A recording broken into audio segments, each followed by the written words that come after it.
नमस्कार दोस्तों, मैं हूं परविंदर। दोस्तों, आज झारखंड और महाराष्ट्र के चुनाव नतीजे सामने आ चुके हैं। झारखंड में जहां पर इंडिया अलायंस जो है वो जीत रही है चुनाव, वहीं दूसरी तरफ महाराष्ट्र में एनडीए अलायंस को बड़ी जीत मिली है। इसके अलावा वायनाड की बात करें तो यहाँ पर प्रियंका गांधी ने जबरदस्त जीत हासिल की है। और इसके अलावा भी कई नतीजे जो है उपचुनाव के सामने आए हैं, जहां पर बीजेपी ने काफी सारी सीटों पर बाजी मारी है। इन तमाम विषयों पर चर्चा करने के लिए हमारे साथ भारतीय जनता पार्टी के वरिष्ठ नेता संजय कबलाना हमारे साथ मौजूद हैं। संजय जी, सबसे पहले आपका स्वागत है। आपका बहुत बहुत धन्यवाद। सभी साथियों को नमस्कार। संजय जी, आपसे जानना चाहूंगा, महाराष्ट्र में एनडीए ने जबरदस्त जीत हासिल की, लेकिन एनडीए झारखंड में पिछड़ गया। देखिए, एनडीए ने जो महाराष्ट्र के अंदर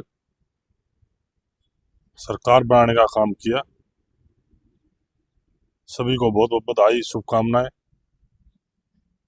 और जो झारखंड की परिस्थितियां जो रही होंगी,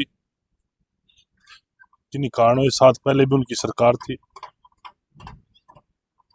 और जो भी परिस्थितियां रही हैं उसको आगे चल के और अच्छी तरीके से संभालने का काम करेंगे और आगे और संघर्ष करके झारखंड में भी आने वाले समय में बदलाव करेंगे। और भारतीय जनता पार्टी देश के अंदर ऐसा संगठन है जो विकास के नाम पर काम करती है। आदरणीय देश के प्रधानमंत्री यशस्वी नरेंद्र मोदी जी के नेतृत्व में एनडीए आगे बढ़ रहा है और देश आगे बढ़ रहा है। लगातार विकास की तरफ देश को भारतीय जनता पार्टी आगे बढ़ाने का काम कर रही है। पिछली बार भी हमने देखा कि बीजेपी जो है महाराष्ट्र के अंदर बड़ी पार्टी थी, लेकिन सीएम जो है बीजेपी का नहीं बन पाया। और इस बार भी भारतीय जनता पार्टी बड़ी पार्टी बन रही है, तो क्या इस बार सीएम बीजेपी का होगा? देखिए, ये पार्टी के सिर्फ नेताओं का निर्णय होगा कि फैसला क्या हो, लेकिन मैं ये जरूर कह सकता हूं, भारतीय जनता पार्टी महाराष्ट्र के अंदर बड़ी ताकत के साथ उभरी है। और मैं कह सकता हूं कि भारतीय जनता पार्टी महाराष्ट्र के अंदर मुख्यमंत्री बनाने का काम करेगी। संजय जी, वायनाड की बात करें तो वहां पर प्रियंका गांधी ने जबरदस्त जीत हासिल की है। वायनाड की जो परिस्थितियां हैं, पहले भी राहुल गांधी वहां से सांसद थे और वहां की परिस्थितियां जो है वो उन्होंने जिस तरीके से राहुल गांधी को पहले बनाया, उसकी बहन से ली गई, आज लोगों ने उसको बनाने का काम किया। वो जनता का फैसला है, जनता ने अपना फैसला लिया और प्रियंका गांधी को जिताने का काम कर दिया। संजय जी, थोड़ा हरियाणा के बारे में अगर बात करें तो हरियाणा में इस वक्त खाद की कमी है और किसान बार बार खाद की मांग कर रहा है। विपक्ष भी बार बार इस मुद्दे को उठा रहा है कि थानों में लाइनें लगकर खाद मिल रही है। देखिए, हरियाणा प्रदेश में खाद की कोई कमी नहीं है। कुछ लोग स्टॉक के कारण किसानों को थोड़ी बहुत परेशानी होती है, और जब स्टॉक के कारण दिक्कत आती है तो बिजाई का समय होता है, किसानों ने थोड़ी बहुत परेशानी आ जाती है। लेकिन खाद की मैं समझता हूँ कोई कमी नहीं है और खाद अच्छी तरीके से हरियाणा प्रदेश में मिल रहा है। कांग्रेस ने अभी तक नेता प्रतिपक्ष का चुनाव नहीं किया है। हरियाणा प्रदेश में कांग्रेस पार्टी के जो हालात थे और जो एक बात कहती थी हमारी सरकार बन चुकी है, और हम जो झूठ की राजनीति हरियाणा प्रदेश में चल रही थी कि अभी नहीं तो कभी नहीं, वो भी जनता ने फैसला दिया कि जो लोग कह रहे थे अभी नहीं तो कभी नहीं, हरियाणा प्रदेश की जनता ने उनकी बातों पर फूल चढ़ाने का काम किया और ये बताने का काम किया कि आपकी बात सच थी कि अभी नहीं तो कभी नहीं। और हरियाणा प्रदेश में हरियाणा की बहादुर जनता ने अपना आशीर्वाद दे करके आदरणीय यशस्वी मुख्यमंत्री नायब सैनी जी के नेतृत्व में तीसरी बार सरकार बनाने का काम किया। जहां से आप चुनाव हारे हैं, वहां से डॉक्टर अम्बेडकर कायदा ने चुनाव में जबरदस्त जीत हासिल की थी। अब उनका नाम नेता प्रतिपक्ष के लिए सामने आ रहा है, क्या कहेंगे? देखिए, रोहतक और झज्जर के अंदर परिवारवाद का बहुत बड़ा मुद्दा था।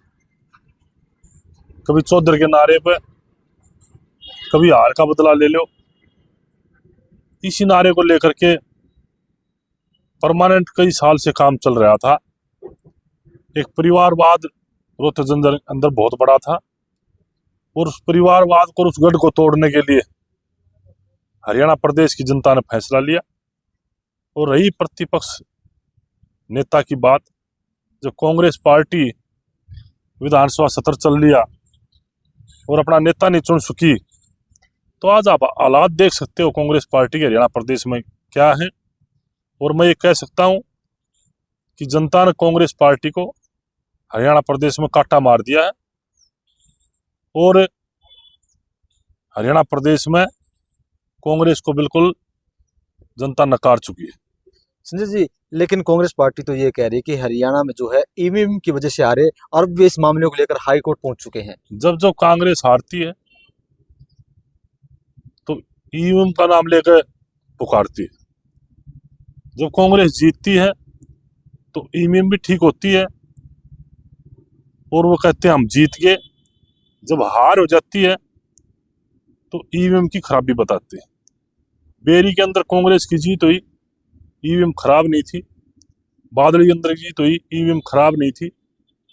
झज्जर के अंदर जीत हुई, ईवीएम खराब नहीं थी। जब परिवारवाद चल रहा था और लोकसभा चुनाव था, जब दीपेंद्र हुड्डा जी जीते, जो भी ईवीएम खराब नहीं थी। जब कांग्रेस हारती है तो ईवीएम के ऊपर ठेकरा फोड़ने का काम करती है और कांग्रेस हमेशा झूठ की राजनीति करती है।